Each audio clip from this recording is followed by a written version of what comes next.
The Hang Seng is looking to be an outlier here, trading with gains of around 0.7%. Rise in credit cost as well as asset quality deterioration. ATM approval to onboard new UPI users. Level to watch is 24,214. At some point of time, we are going to see a bounce on the low point of the day. Try to maintain margins in a tight range in mid-teens. 24,440 is where we are starting. I suspect a standout year for the firm. In the long run, I'm still very bullish on the India story. Green shoots are there, but we'll let the next 2-3 quarters pan out. Midcap screen is finally green. The Midcap index is up 1%. India is not a linear style market. It has cycles, it's constantly evolving. It is not dwelling into the merits of the claims and allegations that have been raised by independent sites. It's really the mid-caps which are firing away. Sharpest strategies, top market trends, unmatched perspectives. The trading day's most comprehensive roundup. Stay ahead with NSE Closing Bell. Broadcasting live from the CNBC-TV18 Motilal Oswal studios in Mumbai.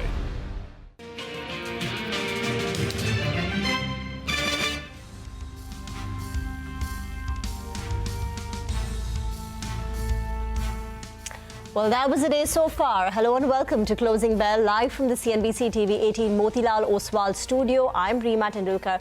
With me are Surbhi and Nigel.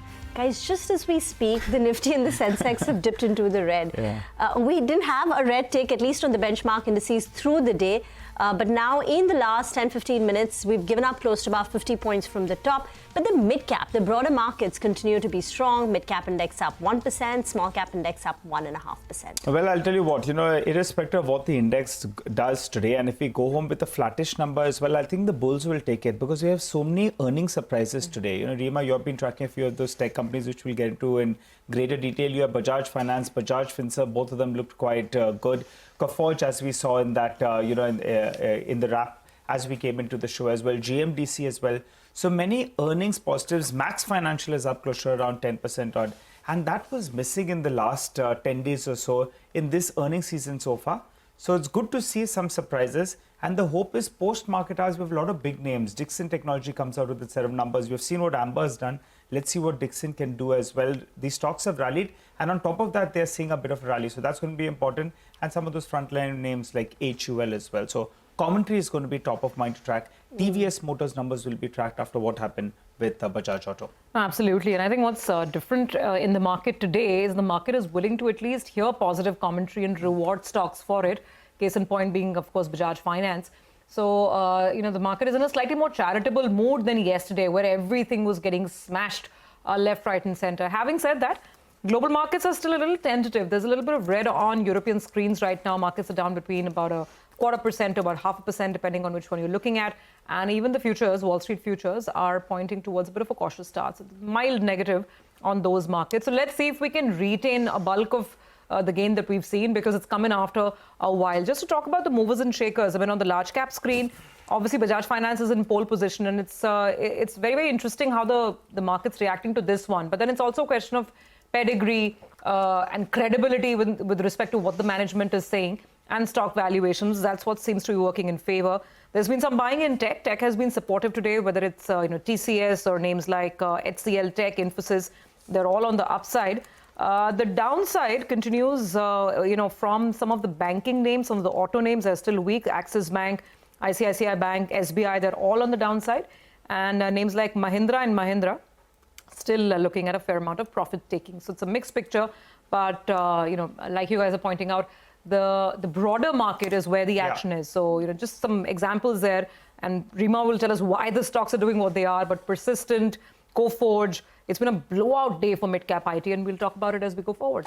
Even other earnings reaction, like Amber Enterprises, 13% higher. Paytm, where there's positive news, the stock has raced away to a close to about a 9% up move. So, some big moves seen in the mid-cap space. And, Avenue Supermarts, that's a stock I think I'll track, because a couple of times it's gone to around that 4,000 rupee mark, and it's suddenly seeing buying at those levels. And I've been observing the stock for the last few sessions and made this point as well, going into the numbers, which were very, very disappointing at these valuations, that because of the underperformance that we're seeing, because the kind of selling that we've seen, it's down 20% in a single month. Maybe, in fact, some part of the street could be interested at around this 4,000, 4,100 mark. till now they've at least defended that market and defended the lows that we saw post its earnings as well. So keep an eye out on Avenue Supermarts. Well, how do you position yourself in the near term? Final hour of trade coming up. Midesh Thakkar is back with us. Hi, Midesh. Good afternoon. Well, it's that sort of a day. You know, shorting the bounce actually has worked. What would you do at around this 24,460 odd mark, and particularly the Nifty Bank, because that plays out its weekly expiry? See, I think the structure is weak, but Nigel, we are getting slightly oversold. So I think, that is the reason that we are getting these bounces. But my sense is that the first level of 25,600 was also not, 24,600 was also not very, was also not captured, and we saw selling come moment we hit those levels. And beyond that, I think 24,800 is the area. So the idea is that if you already have shorts, you can tail your stop loss to today's high. If you want to short, then wait for the pullback to be slightly stronger and head towards 24,800, where the entry point is much better. But I would say avoid longs for the time being. We don't have any evidence of the markets, showing signs of move, barring a couple of IT names where we have had buy calls during the day. So I think that's the way to look at the markets. On the Bank Nifty, I think a similar setup is playing out, though the Bank Nifty is outperforming. So it might continue to do that, because I still like HDFC Bank and Axis Bank amongst the banking names, which have a significant weight over there. But still, if you're short in the rest part of the market, then I think HDFC Bank could be a good bet on the long side against the entire short position. Okay, all right. Got it. Thanks a lot, Mitesh, for giving us that take on the index. Mitesh, I wanted your view on Avenue Supermarts. See, I think on DMart, I think, it's had a big correction, and very similarly, I think it's reversing from a trend line support area as well as from oversold levels. But it's got a gap area around this 4370, 4400 marks. So I don't think there's much upside over here. There could be a trading bounce back to those levels, but that's about it. Okay, got it. Trading bounce is possible, but not to read much into it. Mitesh, we'll come back to you as the session progresses in the final hour of trade. Just one more stock, Godfrey Phillips. Stock has surged close to 7%, and it's up 3% in the last 20 minutes or so. So just pull up the intraday chart of Godfrey Phillips. You'll see the way that stock has seen a good rally in the last couple of minutes. Stock comes up for you on the screen. But the sector that's doing very, very well is tech today. You have the index that's up close to 3%. Midcaps, they're leading the charge. Rima is here with a roundup of all the key Q2 takeaways so far. Rima. Thanks so much for that. So let's start with Persistent, a stock which has been a consistent outperformer now for more than 5 years. The 5-year stock price CAGR is 75%. And yet on the back of good numbers, the stock has surged today. The reason is very strong growth numbers quarter after quarter. So for 2 quarters in a row, the company has sustained a more than 5% top line growth. Also, going forward, a vertical which was, not performing so well for them, high tech, nearly 40% of their revenues. Here the company is indicating that perhaps it's bottomed out, and from here on, it will pick up. So that's taken by the street well, and the company holds on to its aspiration of $2 billion of revenue by FY27 with margin expansion. The other big mover is Coforge. This is also a stock which has done very well. It's up 50% in the last 1 year.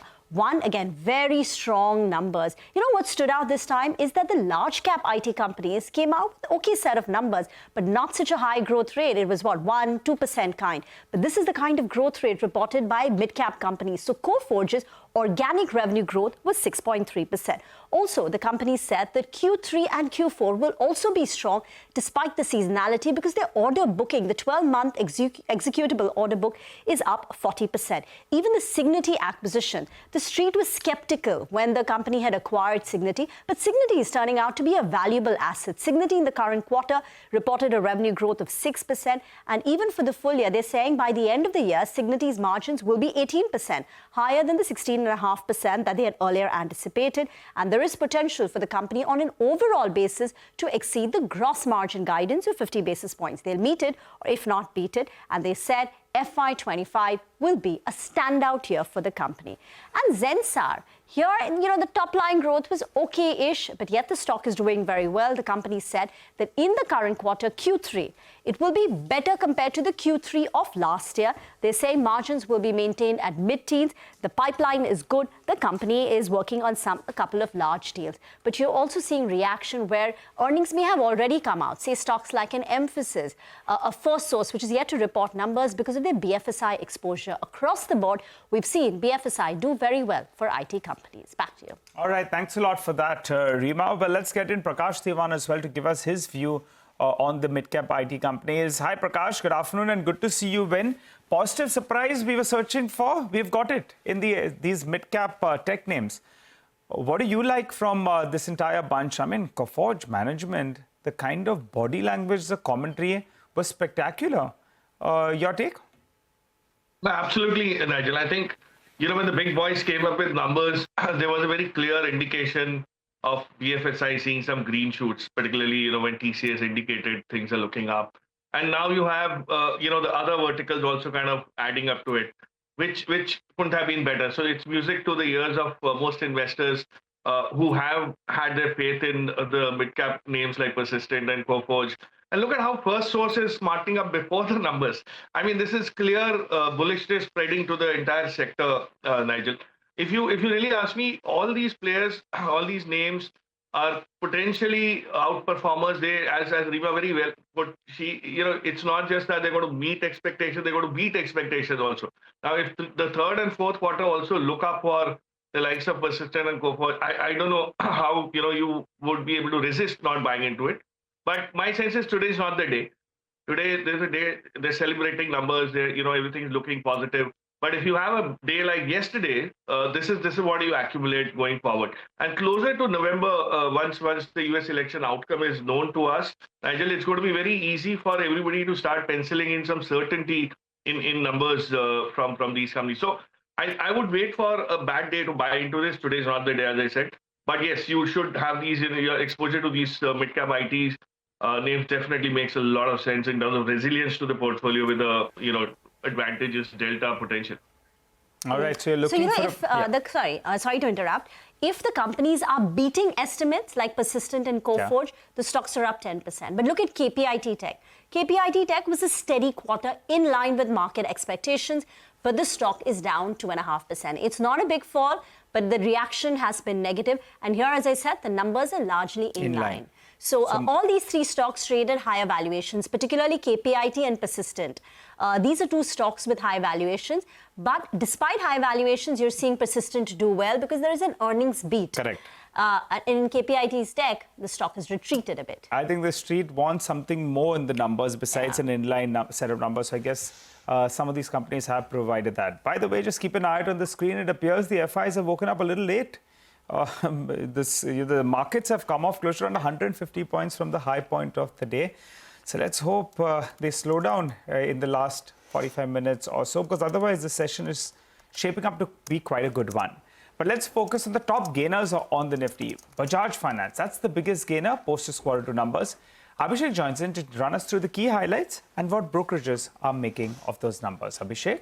Well, Bajaj Finance, they reported a good set of numbers, almost in line with what our poll had suggested. So, with reference to their P&L, it's been a strong performance. Both the NI and PAT is almost in line with our poll. They have raised their FY25 credit cost guidance to about 2.05% from the earlier guidance of 1.75 to 1.85%. Even in this quarter, their credit cost was slightly elevated at about 2.13%. versus 1.99% in the previous quarter. However, management does say that the credit cost has peaked for them in Q2 FY25. With reference to their asset quality, gross NPA is up 29.4% sequentially with absolute value, and gross NPA ratio has increased to 1.06% versus 0.86% in the previous quarter. As I mentioned, their P&L was largely in line with our poll. Till yesterday, in October of 2024, Bajaj Finance stock price price was down 15% going into the result versus a decline of 5% on the Nifty that you have had. So brokerages remain bullish. They say that stability in net interest margin is the key positive over here. Bajaj Finance will benefit from new product launches and easing of interest rates going ahead. That is why valuations to them seem attractive right now. We have Morgan Stanley on Bajaj Finance who remains overweight rating and a target price of 9,000 per share. Jefferies also has a buy rating with a target price of 8,400 per share. Back to you. Thank you very much for that. What are the valuations? You said valuations are attractive according to brokerages. So as of yesterday, it would be around 3.6, 3.8 on a one-year forward price to adjusted book value. Okay. And what about Bajaj Finserve? Also came out with numbers a while back. Well, Bajaj Finserve, they reported a good set of numbers, but it was like a mixed bag, especially on the general insurance side, which was slightly having a one-offs in Q2 FY25. So if you take a look at general insurance, the spillover of government's health insurance business to October did have an impact on their premium growth, as well as the fact that X of this government business, their overall premium grew by 11% YOY. And NatCat claim of about rupees 45 crore led to net loss in this quarter for them. So if you take a look at the numbers, the general insurance gross written premium is down close to 20% YOY and it's up 23.3% sequentially. They reported a net loss of 48 crore versus a PAT of 16 crore in the previous quarter. Combined ratio for them was at 101.4% versus 103.7% sequentially. However, the claim ratio deteriorated. It came down to about 79.7% when compared to 77% in the previous quarter and about 78% on a YOY basis. AUM growth over there remained muted at 8.3% YOY and about 0.9% sequentially. The life insurance business momentum was really strong for them in Q2 FY25. Take a look at gross written premium. It's up 30.4% quarter on quarter. The new business premium is up 26% quarter on quarter and the renewal premium is up almost 35% on a sequential basis. So PAT grew by 52.6% on a sequential basis. YOY it's down because first year premium does lead to lower profitability in the immediate quarter. AUM growth is very strong at 24.8% YOY and more than 5% sequentially. Back to you. Thank you very much for that, Prakash. Which one would you pick? We've had numbers from finance, Finserve, housing finance. What stood out for you? So, Rima, I'll go to Bajaj Finance for the time being. Finserve, of course, is something which is also very positively placed in that sense. You have headwinds related to GST rationalization. You have, this alliance thing getting out of the way. Alliance was, of course, helpful in the initial stages. I don't think it's going to be a big issue. If there's a dip when that announcement comes, it's going to be an opportunity to buy Finserve. But I'll focus on Bajaj Finance and I'll tell you why. Exactly a year back, when you recall the way IT was kind of dawdling around, and then you had this some sort of an interest in terms of business change, and especially the TCV started growing. HCL Tech is 50% up from there. Infosys is 40% up. This is exactly where NBFCs and banks are today. And Bajaj Finance is basically the flag bearer. Whatever happens to Bajaj Finance happens to other NBFCs with a lag of a quarter or two. And that means that even the banking segment will start kind of revving up. So their growth, of course, with the higher credit costs and all, their growth is indicative of the fact that the sector will turn around very quickly. As and when it does, Bajaj Finance will probably lead the way. Of course, it's expensive, always been expensive, it's at a premium. But my sense is that, this is where IT was last year. This is the same stage where NBFCs and BFSI in general in markets are. I would definitely allocate some money to Bajaj Finance if I have a large cap orientation. And then you could at least sleep well when you have these kind of big names in your portfolio and not worry about 10-20% cuts every day. Okay, all right. So that's a call on Bajaj Finance and Finserve. Looking at some of the other names in the market, a couple of names like Deepak Fertilizers are up and about a 15-16% move over here. GMDC 9 to 10% higher. Lots and lots of stocks. Newland is having a good session, about 5%. There's Titagarh Rail up about 7.5%. Prakash, hi, good to have you this afternoon. So we've had a whole sort of raft of mid-cap earnings over the last 24 hours, right? From a lot of the mid-cap IT names to names like Amber. Then there was Shoppers Stop, which was weak. There was Zomato, which was positive. Just tell us, anything that really stood out which would, make you go ahead and consider a buy? Good afternoon, Surbhi. So, this is typical behavior in result season. I mean, every day you'll have a smattering of results which go either way, and the market is, the market's responding to results in a very significant way. Bad results are getting punished, good results are getting celebrated. So, which tells you that the market also is looking for a reason to do things, right? Buy or sell either ways. From the names that you mentioned and from the results that came out from market hours yesterday, I think GMDC is the top pick I have. I have been extremely positive on this stock for various reasons. The company managed change in terms of their business trajectory, the kind of targets they've articulated in the annual reports and AGMs. I think very clearly you are staring at a business that could probably be a multi-bagger in the next 4-5 years, given the change in the business profile. So look at that. These numbers corroborate that vision, that trajectory. If you get dips, you buy it. It's not done too much in the last quarter, or probably in the last 6 months. But going forward, I think this is going to be a stock that will stand out, given the transformative, outlook that the management has shared. I'm extremely positive on this. You've already seen how NMDC has been hiking ore prices, how copper has been doing well, hard assets, commodities, everything's looking quite positive. There's no reason why GMDC would lag behind. Okay, thank you very much for joining in. Get into a break. On the other side, we'll touch base with Jitendra Gohil of Kotak Alternate Managers on the other side. Stay tuned.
Welcome back. Our next guest on the show is Jitendra Gohil, Chief Investment Strategist at Kotak Alternate Managers. Jitendra, good to have you on. So the market's been dealing with a bit of a correction, something it's not quite used to. And the question is, is the bulk of it done? Earnings season is obviously very mixed, as one would imagine. But what do you think? Is most of the selling over? Hey, hi Surbhi, and thank you for inviting me on your show. I think major part of this correction is led by FPI selling, right? So we have seen humongous amount of selling that has happened, but the market remains around 5 to 6% below, at the beginning of the month. I feel that this FPI selling is the major, concern for the market. Domestic flows are pretty much stronger. So we have been recommending investors to stay invested. We believe that, the earnings growth is slowly slowing down, almost 13%. What we were expecting, it's slightly lower than that. But we think that upcoming festive season, then you have better monsoon. Government has been pretty slow in spending so far after the elections. And we think that government spending might pick up. Also, the RBI has changed their stance from withdrawal accommodation to neutral. So net, I think if you look at going ahead from a 3 to 6 months perspective, the outlook is going to improve going forward. And hence, we think that this correction probably may not last longer. And this was much needed correction, I would say, the kind of valuations that we have seen in small and mid caps. I think this is a healthy correction. We just have to focus on fundamentals, and there are various opportunities available looking at 2 to 3 year perspective. So can you talk, Jitendra, about the various opportunities? If it's time to stay invested, if you had 100 rupees, how would you deploy it? So, see, we are asset allocators. So in our think tank meeting, we discuss asset allocation outlook. So we think that from a hedging perspective, the best asset class, I would say, is equity and gold. Going ahead, I think one has to look at rise in inflation. We don't know how US elections will pan out. Global inflation has been surprising on the downside, but slowly now looking at China's stimulus and plus Donald Trump, if he comes to power, his policy seems to be inflationary. So we have to hedge our portfolios based on these kind of uncertainties. And hence we think that gold, we remain pretty bullish. We think that metals, especially gold, can do better. Silver is a strategic, I would say, not a strategic, but a kind of a tactical bet. But I think precious metal, where we remain a little bit more positive. Coming to equity market, I think we have to identify sectors which are emerging. Now, in the broader market, you find several odd sectors. We think going ahead in the next 3 to 6 months, some of the real estate companies have corrected significantly as the interest rate cuts was expected to be around 50 odd basis point in US, another cut. But now market has, pricing in almost 25 bips rate cut. And also from India's perspective, rate cut cycle is a little bit pushed back. So some of the real estate companies have corrected. So I think that there one can look at investing from a 6 months to a year perspective. Similarly, now, if you look at the rural side, slowly, gradually, we have seen some rural plays have started to pick up. And I think consumption has been beaten down. Market was expecting some recovery, but it's not happening anytime soon. But these stocks have corrected. And I feel that in the next 6 to 9 months perspective, this correction should be used as a buying opportunity. So I would go into real estate. I will look at some of the consumption names which are beaten down. Thirdly, the financials, right? So as the economy grows, I think there will be more and more opportunities for the financial sector. So far, the valuation is still reasonable compared to the market. NIMs have been coming down. Growth has been slowing down. But I feel that this is the kind of time where we should invest in these kind of sectors. So banking, financials, where we like large private sector banks, they've started reporting results, and we have seen most of the worst scenarios have been largely priced in. And I would suggest that barring the microfinance or unsecured loan, I think a large part of the banking stress is behind. And I think going ahead, I think one should look at buying some of the financials.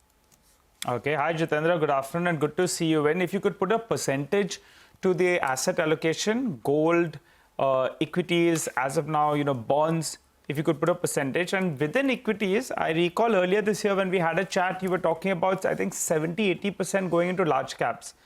Currently, would you stick to that? Hey Nigel, hi. Yes. I think, see, from commodity perspective, we have been talking about a 5 to 10% holding in gold. If I look at the equity and debt, it depends on the risk appetite, right? So, largely some clients would prefer to have everything in equity because they don't need money in the immediate 1 or 2 years perspective. So we generally recommend that, look, if you have any holding or any requirement in the next 1 or 2 years, we can look at having allocation to bonds. But a balanced kind of a portfolio, we recommend to build exposure in the higher duration bonds as our view that the yields are going to come off. Obviously, it will not come off very sharply, but slow and gradual grinding lower. So depending on the allocation or depending on the risk appetite, we allocate between equity and debt. But within equity, we believe that at least 70 to 80% should be parked in large caps. And that view continues. We feel that overall broader market perspective, we have booked profits in some of the stocks which have, gone to exorbitant valuation, where we are booking profits and slowly moving towards the large caps. Okay. Oh, wow. I think we're just, just losing that line with Jitendra, but that's the point that he's making, that there's a shift towards large cap. That's how they're looking at the portfolios now and looking at some interesting bets in the financials universe as well. Okay, so the market isn't doing too much. We're still looking at a very, very mild 13-point sort of a cut on the Nifty. That's how it's playing out. Not sure if we have Jitendra back. Do we have him back on the line? Okay, we don't have him back immediately. The weakest names today include, like I was saying, the names like M&M, Sun Pharma, NTPC, Power Grid, L&T is also not contributing today, and then the banks are very, very indecisive. So that's the issue with the banking space as well. Jitendra, I think we have you back with us. So you were making the point about the shift to large caps. So that's one clear trend. The other thing that we want to understand is that in this correction, obviously, a lot of the PSU stocks have cooled off very, very rapidly. In general, I mean, CapEx was the leader of the rally, right, for the better part of it.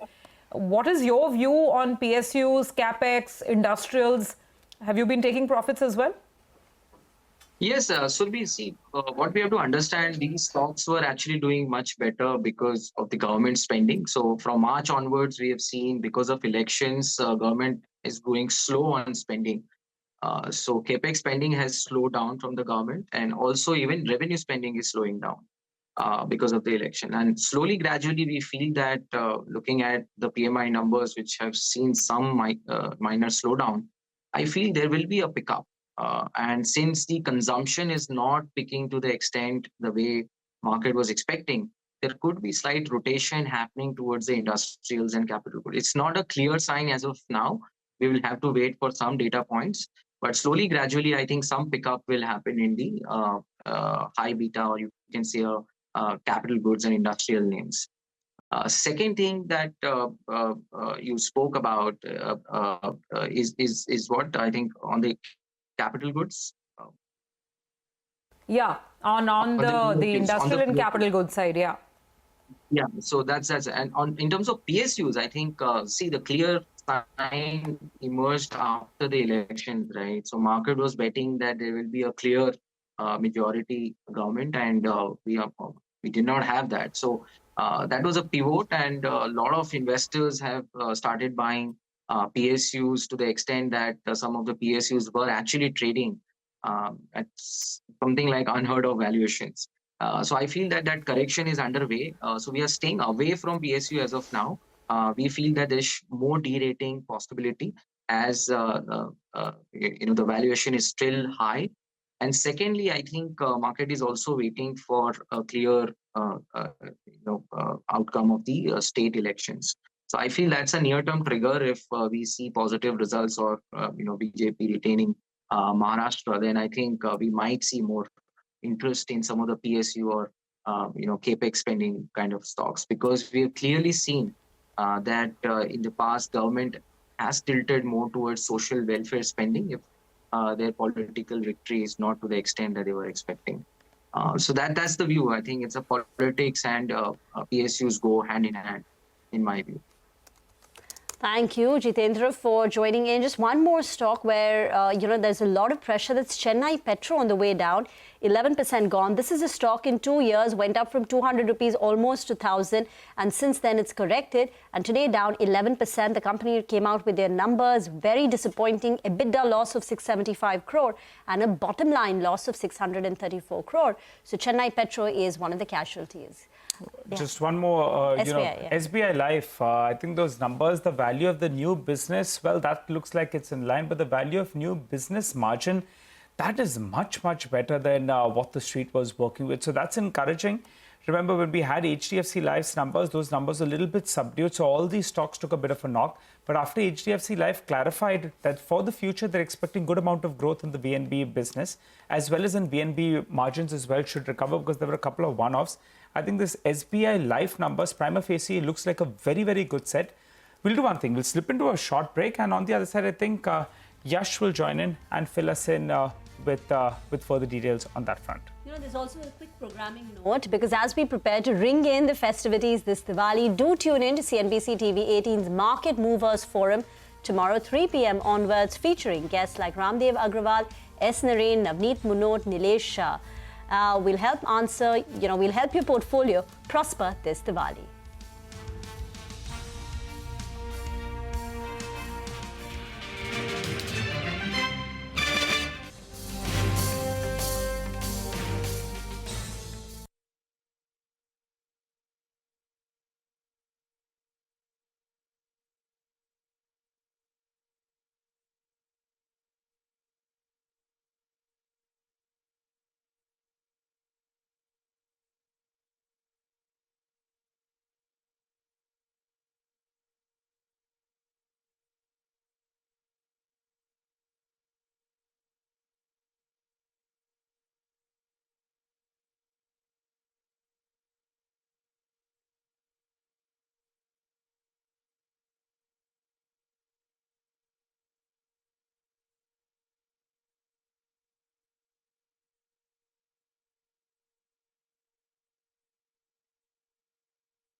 Welcome back. We have TVS Motors numbers that are flashing for you on the screen. And by the looks of it, well, it's a little bit of a miss in comparison to what the street was working with. And keep in mind, the stock has already seen a big rally.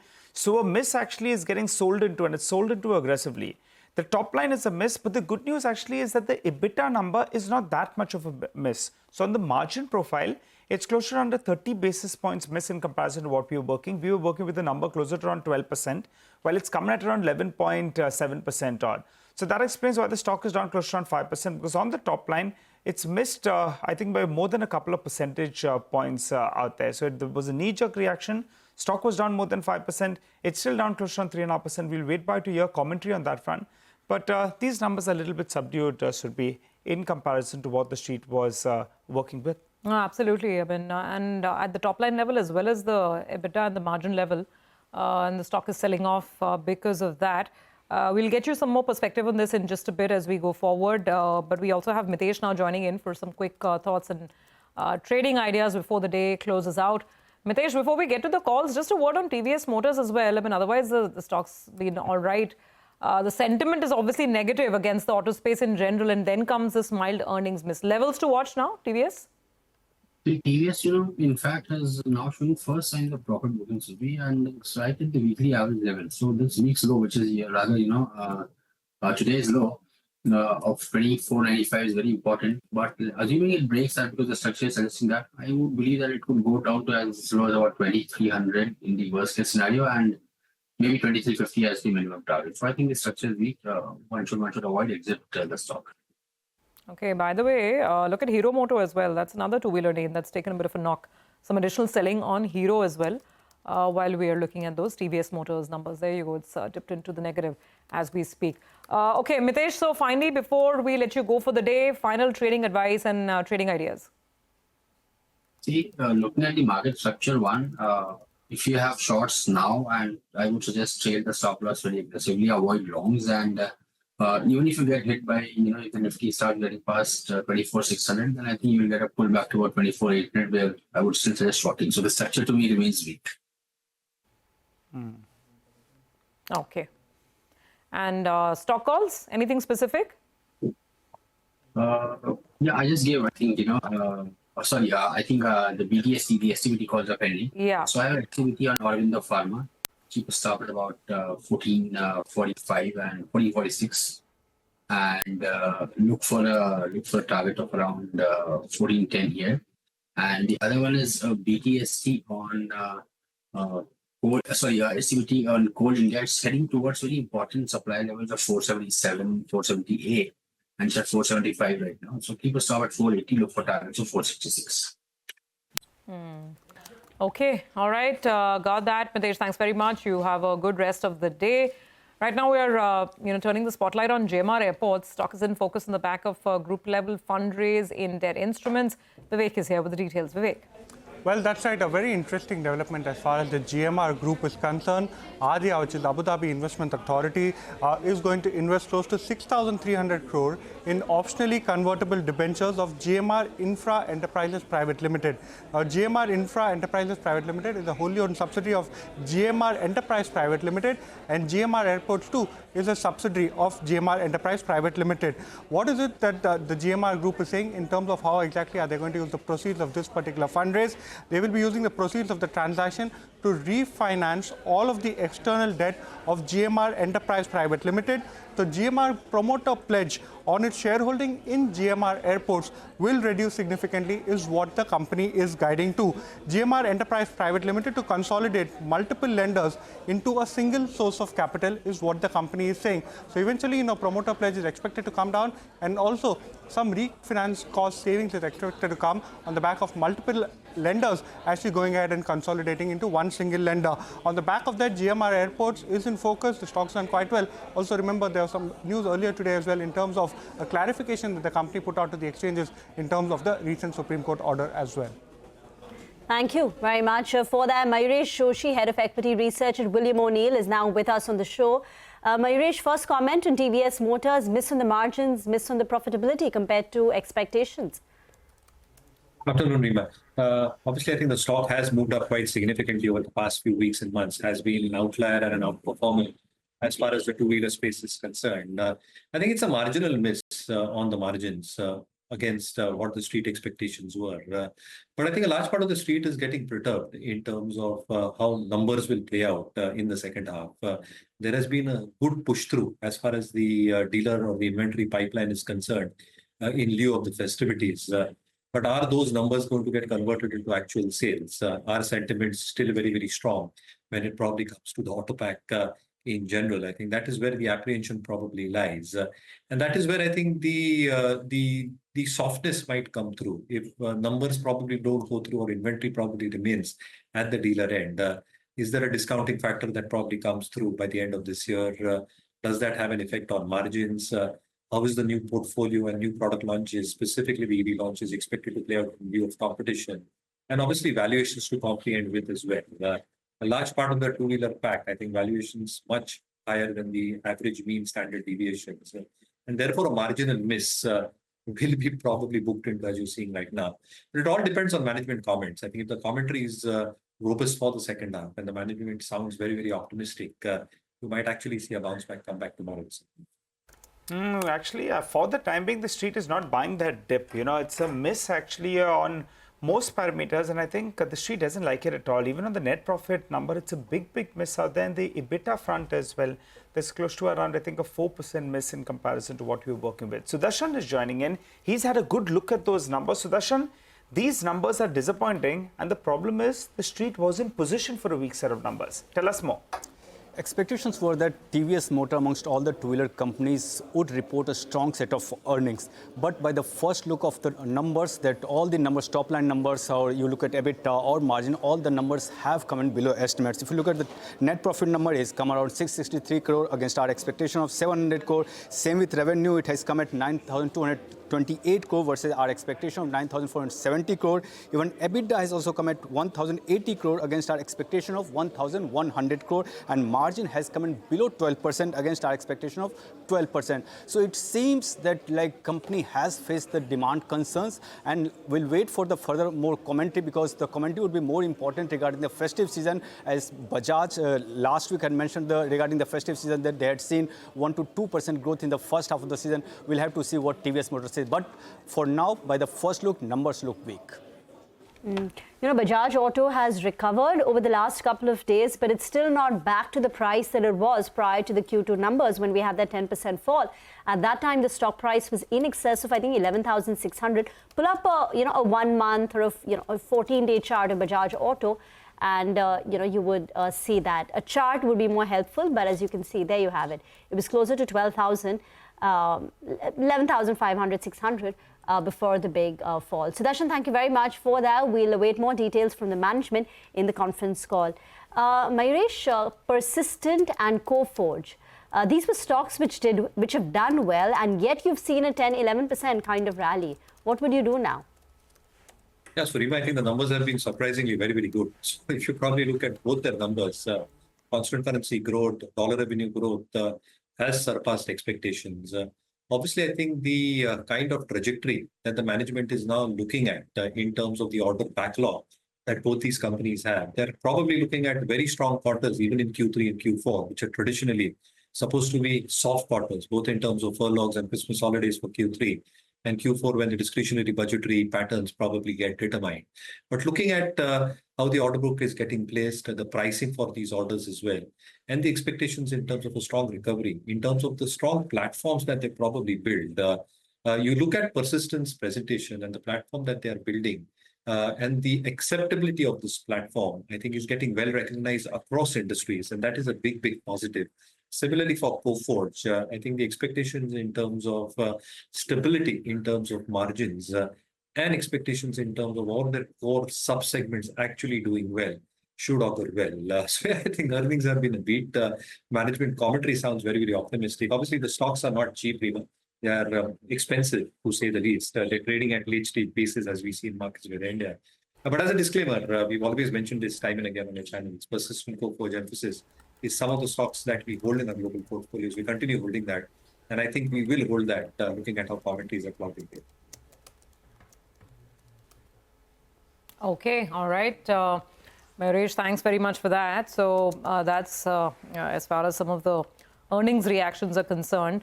Let's, however, now just pause for a second and look at an important exclusive story that we are picking up. Sources are telling CNBC TV18 that the SEBI chief could appear before the Parliamentary Public Accounts Committee tomorrow itself as it conducts a performance review of regulatory bodies. Parikshit, this could be very important and interesting. What exactly are you picking up?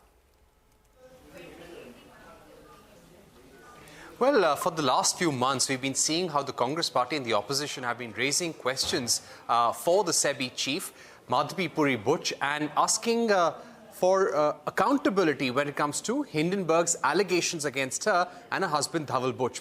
Both of them have denied all allegations. Now, what is going to happen tomorrow? The Public Accounts Committee is going to carry out a performance review of regulatory bodies in the country. So the heads of SEBI and TRAI have also been called for this meeting, which is headed by Chairman K.C. Venugopal, who is the General Secretary of the Congress Party. Now, this committee has members of both the NDA and the opposition. While the Hindenburg report is not on the agenda, it is quite possible that some members of the opposition may raise questions or may ask direct questions to the SEBI chief as well. Having said that, it is also up to certain members to raise objections and not allow such questions to be asked. So let's see what happens during that meeting. The opposition not revealing their cards just yet. But ahead of that, we learned from sources that SEBI has sent certain documents to the Public Accounts Committee. Now, this includes statement of accounts for FY23. They have also submitted annual reports for FY23 and 24 to highlight initiatives taken by SEBI with regard to financial markets, primary and secondary markets, FPI's regulatory action and enforcement, protecting investor interest. SEBI has also provided details of audited accounts by the CAG. And they've also said that the internal audit manual of SEBI has been made applicable with effect from February this year. This is on the advice of the CAG. Okay, all right, Parikshit, thank you very much for that. We'll watch out for this important event, most likely to take place tomorrow. Let's take a break on that note. We'll come back with more on the markets in just a bit.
Welcome back. Let's get some more earnings, reviews going. SBI Life is in focus on the back of the Q2 numbers. Yash joins in with his first take. Yash. Well, Rima, it's quite an interesting quarter for SBI Life Insurance. The numbers largely are in line with what the street estimates were, with a big positive surprise that has come through in the quarter. New business premium, though it's down about 13% on a year-on-year basis, it is slightly ahead of CNBC-TV18 poll. Total annualized premium equivalent, or APE, that has grown by 3%, but this was largely expected to be soft. And why I say there's a little bit of surprise is that because this number as well is slightly ahead of CNBC-TV18 poll. Value of new business is down 3%. That is slightly below CNBC-TV18 poll. Now, the big surprise that has come through in this quarter for SBI Life Insurance is on the margin front. Though the margins on a year-on-year basis are down about 159 basis points, a deterioration in the margin is being seen across life insurance companies.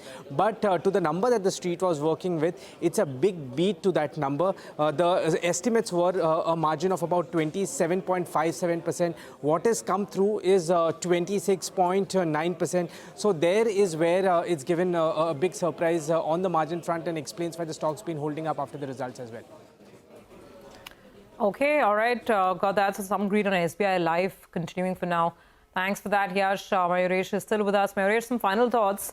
Interesting life insurance numbers as well, right? ICICI Pru was not quite that great. SBI Life looks a little better. What are you liking? What are you buying, or what are you avoiding in insurance? So within life insurance players, I think SBI Life is something that continues to do well, in our opinion. Again, I think need to see the numbers in greater detail. But with the product portfolio that SBI Life has, looking at HDFC Life, ICICI Pru, even Max, which came out with numbers yesterday, they have done tweaks in terms of the budgetary changes that have probably happened. And because of these tweaks, VNB margins have definitely taken a hit. Because of that, the commission charges for all three players have incrementally gone up. They will stabilize at some point going forward. But I think the general product mix that SBI Life has, the expectations in terms of their overall expense ratio as a percentage is far, far lower than its peers. And therefore, I think the growth in embedded value over the next few quarters should be stable and should compound at a very good pace. So I think SBI Life, Surbi, within the life insurance place, is something very well. Okay, all right. Mayuresh, stay on. Syngene has come out with that set of numbers. Revenue, there's a big degrowth over there, but the EBITDA number hasn't degrown as much, which means that the margins have seen a bit of an uptake. Margins have come in at around 27.5%. That compares with around 28%. But I think we had a poll that was up for you on the screen, and it's a little better than what the poll threw up. Any view on this one, Mayuresh? So, Ranjil, again, we'll have to look at the numbers line by line. But generally, I think if you're probably looking at numbers, seem to be stable in expectations with what the market expectations were. Obviously, I think two key factors for Syngene. One, I think how the Malaysian facility actually hopes up and ramps up is going to be extremely critical. And the second element, obviously, is the core business itself. What kind of consistent growth are we expected to see within the core business? And what kind of monetization can probably happen with the global innovators as well? Prima facie, the numbers look okay. So I think the stock should respond, I think, positively with these numbers, and the commentary probably also. All right. Okay, Mayuresh, thanks very much for all the thoughts today. We're just going to wrap it up. 2 minutes to go before the bell goes off. And it's going to be another disappointing session for the bulls, you'd have to say, because they were hoping for a bit of a bounce. We actually even had that, but that bounce got sold into. That's the story of the day. The net result is about a 41-point cut on the Nifty. Midcap slightly better. There's at least a 0.5% gain on the Midcap index, but the frontliners, no such luck. So let's talk about where the weakness was on the large cap screen. A lot of auto stocks coming under selling pressure, especially after the TVS results. Mahindra and Mahindra 3.5% lower. Eicher Motors has lost about 2% as well. Then you have quite a few of these pharma names like Sun Pharma, Cipla. They've had a weak session today. Look at some of the big boys like Lever, 1% down. ICICI Bank losing ground. L&T losing ground today. So this is where the weakness was. Not a great day for a lot of the commodity stocks, metal names included. JSW Steel, Tata Steel, all of them on the red side of the screen. What did work for the market was actually IT.